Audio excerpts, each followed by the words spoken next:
extreme storms, hotter seasons. With a specialized degree in climate, he's pioneering the way we look at climate and how it affects our weather. Now, climate specialist Jeff Baradelli. In this week's Climate Classroom, every year the world's nations come together discussing plans to combat climate change. This year's conference has brought together 170 countries in Egypt, and it wraps up tomorrow. Now, this is the same conference that yielded the Paris Agreement back in 2015. I spoke to U.S. Representative Castor right here in Tampa, who chairs the House Select Committee on the Climate Crisis. She was in Egypt for the conference and says there was a renewed sense of optimism among nations because the U.S. was finally able to pass a meaningful climate bill. We passed the largest investment in clean energy and climate resilience in the history of the country. And they were calling it the largest climate investment anywhere from any nation. And, you know, America has an outsized responsibility because over time we've been the largest emitter of greenhouse gases since the Industrial Revolution.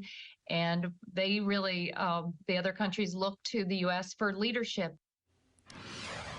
One of this year's main themes is something called loss and damages. In other words, what, if anything, do rich countries, who are the main cause of climate change, owe to developing nations who will have to bear the brunt of the damage?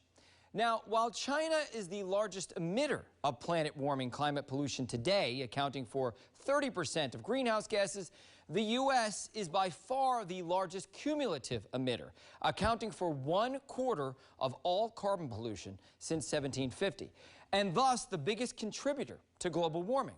So developing nations argue that they deserve compensation to help them adapt to climate change and transition to renewables.